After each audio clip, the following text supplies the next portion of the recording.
नमस्कार दोस्तों। इससे पहले हम स्वतंत्रता के बारे में पढ़ चुके थे। आज जो हमारा टॉपिक है वो समानता है। सर्वप्रथम हम ये जान लें कि समानता के उन मूल तत्वों को समझ लें और समझकर हम अपने दिमाग में एक ऐसी समझ विकसित कर लें ताकि समानता से संबंधित जो भी लॉजिकल प्रश्न आए उनको हम बहुत सुगम तरीके से उनको क्लिक कर जाएं या उनको सॉल्व कर लें। उसमें बहुत न्यून से न्यून संभावना रहनी चाहिए कि हमारा कोई प्रश्न जो लॉजिकल प्रश्न है, जो समानता से संबंधित, वो उसको गलत होने की न्यून से न्यून संभावना होनी चाहिए। अब हम अध्ययन करेंगे समानता क्या है। सबसे पहले आप देखिए, समानता जो है वो चाहिए से संबंधित संकल्पना है। समानता अपने आप में क्या होती है? वैधानिक होती है, कानूनी समान कानून आप अध्ययन भी करते हैं, विधि के समक्ष समानता, कानून के दायरे की समानता, ये सब आप अध्ययन भी करते हैं। इसलिए समानता क्या है? समानता एक वैधानिक संकल्पना है। ठीक हो गया। अब आता है कि समानता के वो मूलभूत तत्व, ये वो मूलभूत तथ्य क्या हैं जिनको हमें समझना बहुत नितांत आवश्यक है। सबसे पहले आप ये देखिए, समानता एक चाहे से संबंधित संकल्पना है। समानता एक एक एक वैधानिक संकल्पना है। समानता तथ्यात्मक रूप से नहीं होती है, लॉजिकल नहीं है समानता। ठीक है।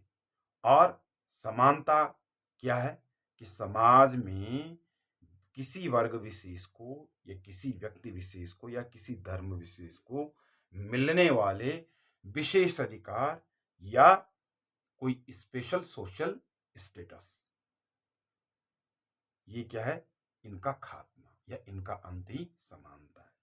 समानता समाज में उन विषमताओं का अंत है जो विषमताएं समाज के द्वारा निर्मित हैं, जो विषमताएं अप्राकृतिक हैं। समानता उन विषमताओं का अंत नहीं है जो प्राकृतिक विषमताएं, बल्कि समानता उन विषमताओं का अंत है जो समाज ने पैदा कर रखी है। ठीक है। अगला जो तथ्य हमें याद रखना चाहिए कि समानता संपूर्ण विषमताओं का अंत नहीं है, बल्कि उन विषमताओं का अंत है जो अतार्किक है, जो लॉजिकल नहीं है। क्लियर हो गया।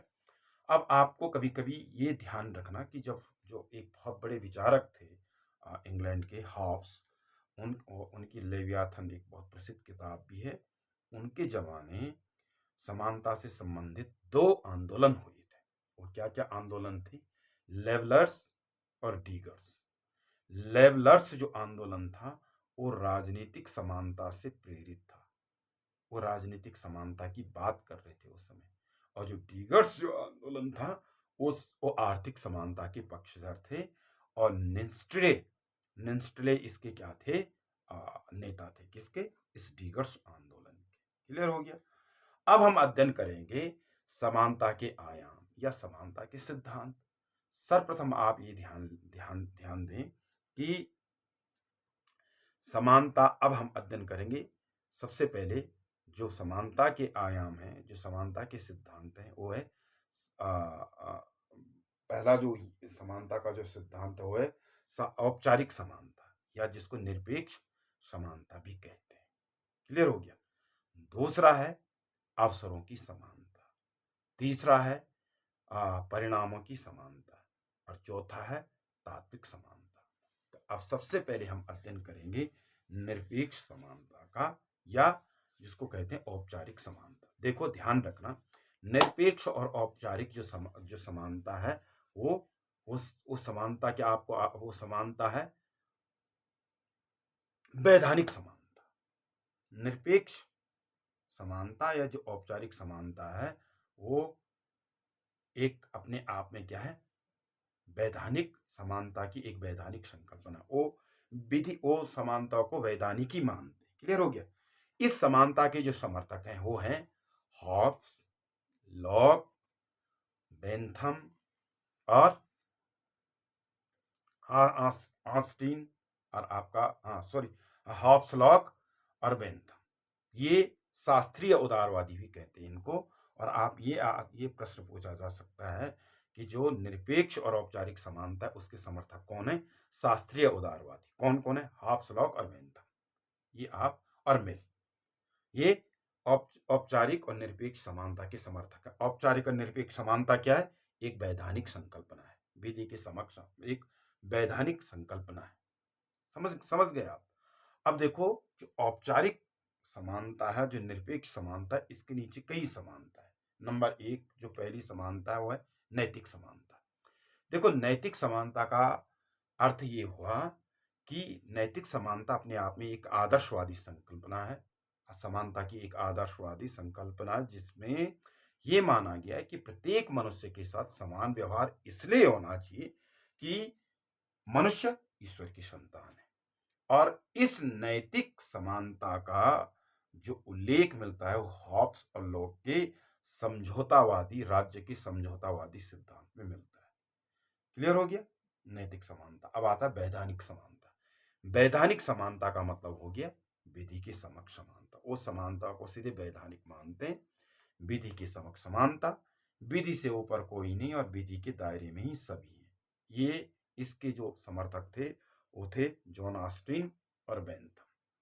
बेंथम को राजनीतिक समानता का भी आ, आ, का पक्षधर माना जाता, क्योंकि बेंथम ही पहला व्यक्ति था जिसने एक व्यक्ति और एक मत के अधिकार का समर्थन किया था।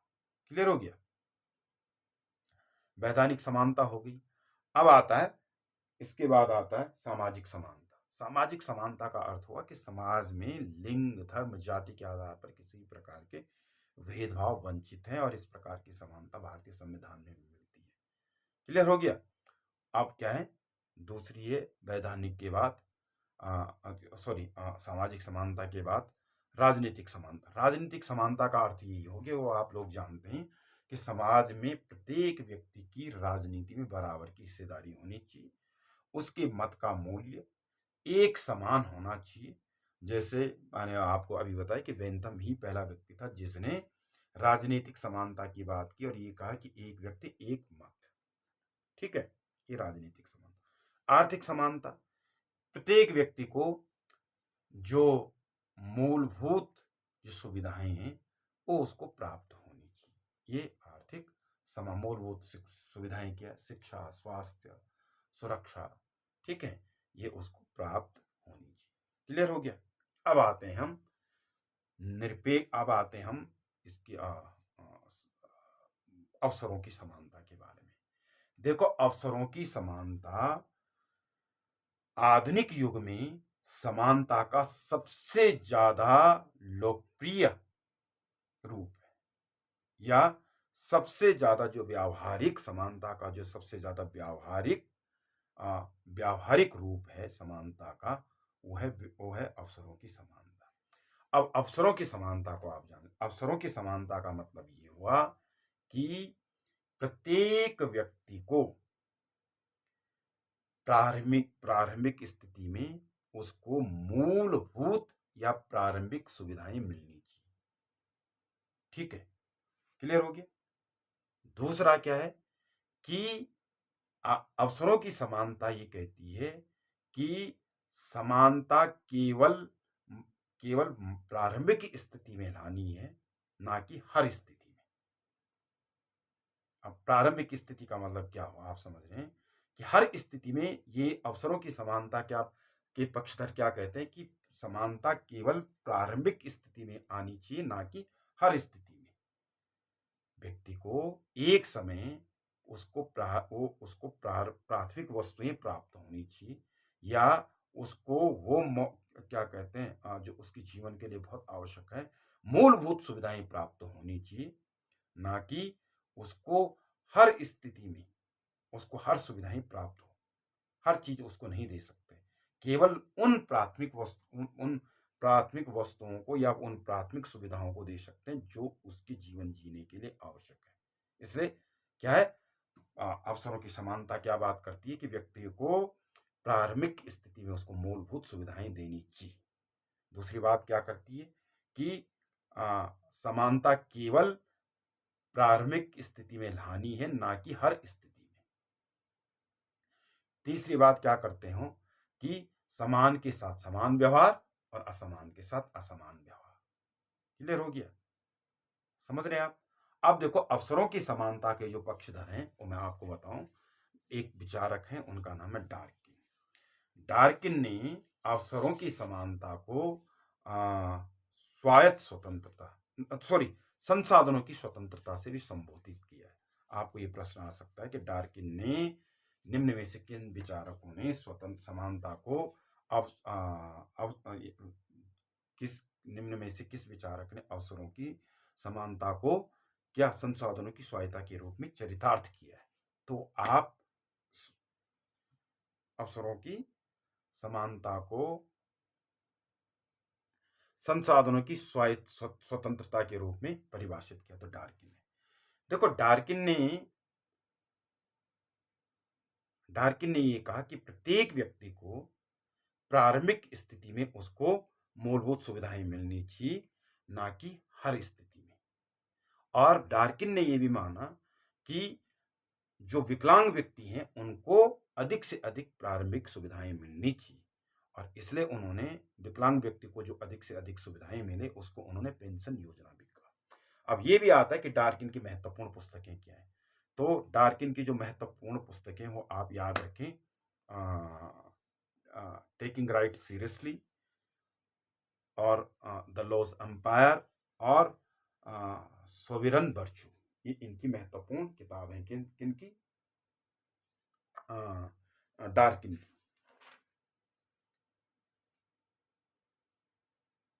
ठीक है, Taking Right Seriously, the Law's Empire और सोविरन वर्च्यू, ये महत्वपूर्ण किताबें किनकी? डार्किन की। अब ये आता है कि अवसरों की समानता के समर्थक एक और विचारक है, उनका नाम है जॉन रॉल्स। उन्होंने, आपको मालूम है, थ्योरी ऑफ जस्टिस उनकी बहुत महत्वपूर्ण किताब है जिसमें उन्होंने न्याय के सिद्धांत का प्रतिपादन किया। और जॉन रॉल्स ने भी अवसरों की समानता का समर्थन करते हुए यही माना कि प्रत्येक व्यक्ति को प्रारंभिक अवस्था में उसको मूलभूत सुविधाएं प्राप्त होनी चाहिए, ना कि हर स्थिति में। ठीक है, ये अवसरों की समानता। अब ये प्रश्न भी आता है कि अवसरों की समानता के व्यावहारिक प्रयोग कहाँ कहाँ है। तो मैं आपको बताऊं, अवसरों की समानता के जो व्यावहारिक प्रयोग हैं वो विश्व में कहाँ कहाँ देखने को मिलते हैं। एक भारत में और एक यूनाइटेड स्टेट ऑफ अमेरिका में। देखो, यूनाइटेड स्टेट ऑफ अमेरिका में अवसरों की समानता के तहत वहाँ के जो अश्वेत लोग हैं उनको यूनिवर्सिटियों में, विश्वविद्यालयों में आरक्षण दिया जाता है, जिसको वहाँ सकारात्मक क्रिया कहते हैं। और अवसरों की समानता का एक व्यावहारिक प्रयोग भारत के संविधान में देखने को मिलता है, जहां वंचित वर्ग के लोगों को जो समाज की मेन स्ट्रीम में ने उनको समाज की मेन स्ट्रीम में लाने के लिए क्या सरकारी सेवाओं में रिजर्वेशन दिया जाता है। और उस आरक्षण को, उस अवसरों की समानता के उस प्रयोग को भारत में क्या कहा जाता है? विभेदात्मक संरक्षण। क्या कहा जाता है? सॉरी, संरक्षणात्मक विभेद। क्या कहा जाता है? संरक्षणात्मक विभेद। अवसरों की समानता का उदाहरण जो भारत में मिलता है, जिसमें वंचित वर्ग के लोगों को जो आरक्षण दिया जाता है सरकारी सेवाओं में, उसको क्या कहा जाता है? संरक्षणात्मक विभेद। क्लियर हो गया? अब आता है परिणामों की, या परिस्थितियों की समानता। देखो, परिणामों की और परिस्थितियों की समानता उस समानता को कहा जाता है जहां परिणामों और परिस्थितियों की समानता के जो समर्थक हैं वो मार्क्सवादी हैं, और वो सीधे ये कहते हैं कि जो वो ये कहते हैं कि हमें जो आर्थिक विषमता है, जो आर्थिक विषमताएं, गरीब और अमीर, उसका खात्मा करना है। कुल मिलाकर के पूंजीपति, और वो ये मानते हैं कि समाज में कुछ ही लोगों का उत्पादन के संसाधनों पर स्वामित्व है, वो पूंजीपति है, और जिनका उत्पादन के साधनों पर स्वामित्व नहीं है वो मजदूर वर्ग है, वो गरीब लोग हैं। इसलिए वो चाहते हैं कि परिणामों और परिस्थिति की समानता का मतलब वो ये चाहते हैं कि पूर्ण रूप से जो आर्थिक विषमताएं उनका खात्मा, ये परिणामों की समानता हुई। यानी कि वो समानता के जो अवसरों की समानता के जो पक्षधर है, जो कहते हैं कि व्यक्ति को प्रारंभिक स्थिति में मूलभूत सुविधाएं मिलनी चाहिए, ना कि हर परिस्थितियों में उसकी ठीक उल्टा परिणामों की और परिस्थितियों की जो समानता के समर्थक हैं, जो मार्क्सवादी वो कहते हैं कि व्यक्ति को प्रत्येक परिस्थिति, प्रत्येक स्थिति में वो समान होना चाहिए, और ये चाहते हैं कि उसकी जो जो समाज में जो आर्थिक विषमताएं, उनका पूर्ण रूप से खात्मा होना चाहिए। हो गया, ठीक है। तीसरा रूप जो दूसरा जो तीसरा रूप हो पूरा हो, कंप्लीट हो गया। अब है स्वतंत्रता का चौथा जो सिद्धांत है, वो है तात्विक समानता। देखो, तात्विक समानता के भी समर्थक कौन है? मार्क्सवादी विचारक है। अब तात्विक समानता का मतलब ये हुआ कि तात्विक समानता का अर्थ ये हुआ कि रोजगार के रोजगार के साधन, उत्पादन रोजगार के साधन, वस्तुओं का समान वितरण और उत्पादन के साधनों पर राज्य का स्वामित्व। अब प्रश्न ये पूछा जा सकता है कि तात्विक समानता का अर्थ, तात्विक समानता निम्न में से किस किस से संबंधित है? तो ऑप्शन दिया होगा, आप क्लिक कर जाएंगे। तात्विक समानता का मतलब हुआ रोजगार के साधन सबको उपलब्ध हो, वस्तु क्या कहते हैं वस्तुओं का समान वितरण हो सभी के लिए, और क्या कहते हैं जो उत्पादन की साधन है उस पर राज्य का स्वामित्व हो।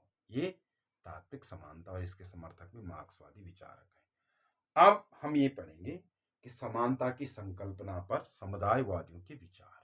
सॉरी, अब ये पढ़ेंगे हम कि जो जो ये तात्विक समानता है और जो परिणामों और परिस्थितियों की समानता है, इसके आलोचक कौन कौन से हैं, आलोचना क्या हुई। देखो, परिणाम और परिस्थितियों की समानता कह लें, या दूसरी जो मैंने आपको बताई तात्विक समानता, इसके जो सबसे बड़े आलोचक हैं वो हैं जेम्स बर्निहम और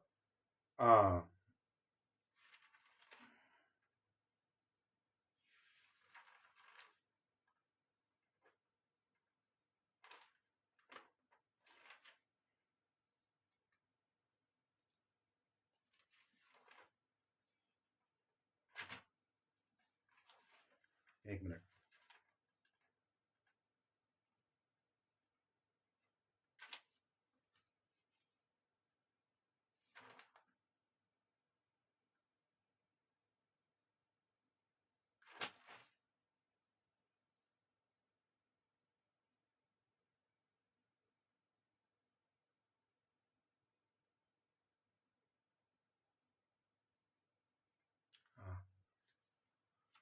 इसके जो जो इसके जो ये सॉरी ये वाली जो समानता है, जो तात्विक समानता है और परिणामों की जो समानता है, जो इसके सबसे बड़े आलोचक हैं, वो एक तो जेम्स बर्निहम है। थोड़ा सा मुझे थोड़ा सा दिमाग से उतर रहा, मैं उसको अभी बताता हूँ।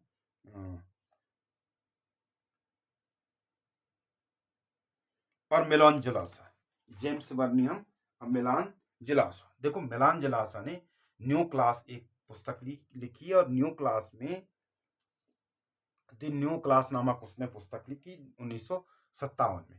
उस किताब में उसने कहा कि समाजवादी राज्यों में समानता एक कोरी कल्पना है, और जो पार्टी के जो समाजवादी राज्य हैं, वहां पर जो जो पार्टियां होती है, उसके जो मेंबर होते, उन्हीं का राज्य पर स्वामित्व होता है, उन्हीं को सारी सुख सुविधाएं प्राप्त होती है, और एक जो आम व्यक्ति होते हैं वो उस समानता से वंचित रह जाते हैं। ठीक है। जेम्स बर्निहम ने एक किताब लिखी, उन्होंने जो एक महत्वपूर्ण किताब लिखी, उसका नाम था द मैनेजरियल रेवोल्यूशन। इस किताब में जेम्स बर्निहम ने माना कि जो आधुनिक समाज है वो उसको उन्होंने उत्तरवादी समाज माना है। उसको जेम्स बर्निहम ने उत्तरयोधिक जो आधुनिक समाज है उसको उसको उत्तर औद्योगिक समाज माना, और उन्होंने ये कहा कि जो आधुनिक समाज है, जिसको उन्होंने उत्तर औद्योगिक समाज कहा, उसको उन्होंने ये माना कि वहां पर व्यवसाय और टेक्नीशियनों की टेक, टेक्निक व्यावसायिक और जो टेक्नीशियन है उनकी इतना महत्व बढ़ चुका है कि पूंजीपति और मजदूर का जो डिफरेंस था वो अपने आप में समाप्त हो चुका है। ठीक है, मैनेजर रेवोल्यूशन के तहत जेम्स बर्नहम कह रहे हैं कि जो उन्होंने वो किताब लिखी उसमें उन्होंने ये कहा कि जो आधुनिक समाज है उसको उन्होंने उत्तर औद्योगिक समाज का, और उसमें उन्होंने ये कह दिया कि इसने मैनेजर रेवोल्यूशन ने पूरे समाज में एक ऐसी क्रांति लाई है जिसमें उद्योग क्या कहते हैं व्यावसायिक और टेक्नीशियन का महत्व बढ़ा है, और इसके कारण जो पूंजीपति और जो श्रमिकों का जो गैप था, जो समाज पूंजीपति श्रमिकों में बंटा हुआ था, उसका खात्मा हो चुका है। ये जो मिलान जिलासन द न्यू क्लास जो उनकी पुस्तक थी, और जेम्स बर्नहम जिन्होंने क्या लिखी, मैनेजर रेवोल्यूशन नामक किताब लिखी, इन्होंने तात्विक समानता के समर्थक जो मार्क्सवादी थे और परिणामों की समानता के समर्थक जो मार्क्सवादी थे, इनकी आलोचना की है। अब आता है समानता पर समतावादियों के विचार।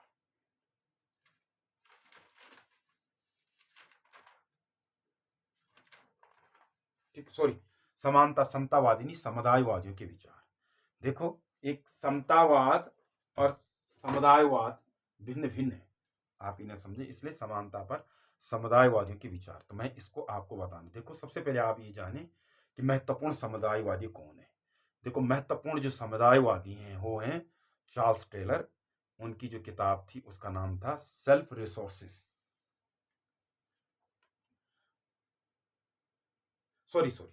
सोर्सेस ऑफ द सेल्फ उनकी किताब का नाम है। किसकी? चार्ल्स टेलर की किताब का नाम। मैं कह रहा हूं कि जो समुदायवादी हैं, जो प्रमुख समुदायवाद के जो प्रतिपादक हैं वो है चार्ल्स टेलर, और चार्ल्स टेलर की किताब का नाम है सोर्स ऑफ द सेल्फ, और दूसरे जो हैं वो हैं ब्लाजर। और ब्लाजर ने जटिल समानता का कंसेप्ट दिया था। ठीक है, जटिल समानता की संकल्पना दी थी। देखो, समुदायवादी समानता के बारे में ये कहते हैं कि जो ये कहा गया है कि प्रत्येक व्यक्ति को प्रारंभिक स्थिति में मूलभूत सुविधाएं प्राप्त होनी चाहिए।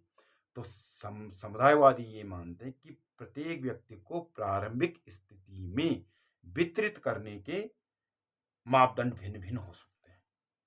एक दूसरी बात ये मानते हैं कि वास्तव में व्यक्तियों को प्रारंभिक स्थिति में ही मूलभूत सुविधाएं मिलनी चाहिए, ना कि हर स्थिति में। ये ब्लाजर भी कहते हैं। तो ये प्रश्न अधिकतर ये पूछा जाता है कि प्रमुख समुदायवादी कौन है। तो मैंने बताया चार्ल्स टेलर हैं, उनकी किताब पूछी जा सकती है चार्ल्स टेलर की, जो मैंने अभी बताया सोर्सेस ऑफ द सेल्फ। और जटिल समानता का विचार किसने दिया, वो कौन है?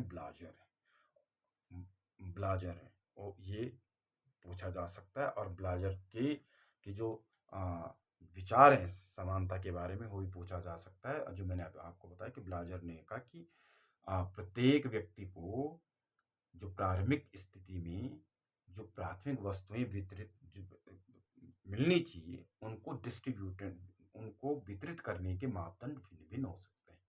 और उन्होंने ये कहा कि मूलभूत सुविधाएं व्यक्तियों को प्रारंभिक स्थिति में मिलनी चाहिए, ना कि हर स्थिति में। ये उनके विचार है। अब आता है नारीवादी विचार, समानता का नारीवादी विचार।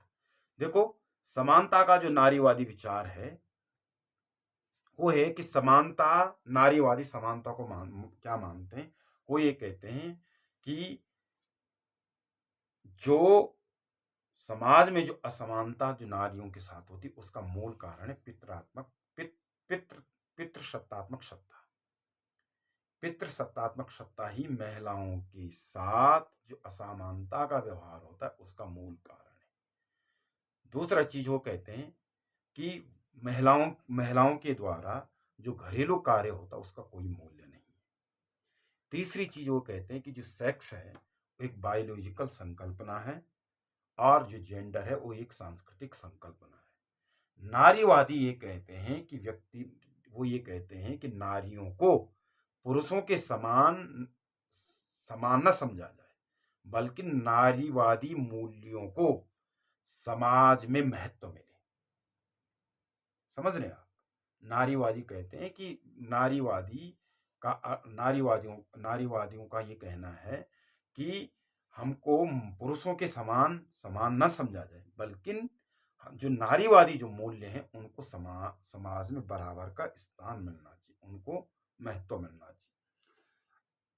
जानी मानी नारीवादी विचारक कैरोल पिटमैन ने कहा था कि आज भी महिलाएं प्राकृतिक अवस्था में, आज भी उनको सामाजिक अवस्था में शामिल नहीं किया गया।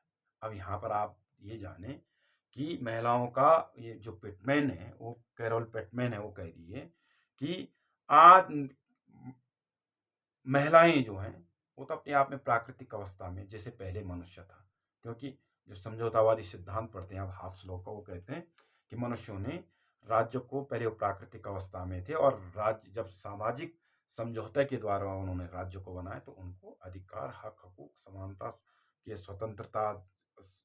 स्वतंत्रता से लेकर के उनको सारे अधिकार प्राप्त थे। इसलिए कैरोल पिटमैन कह रही कि आज भी यदि देखें तो महिला प्राकृतिक अवस्था में ही है, आज भी उनको सामाजिक समझौते के तहत शामिल नहीं किया गया।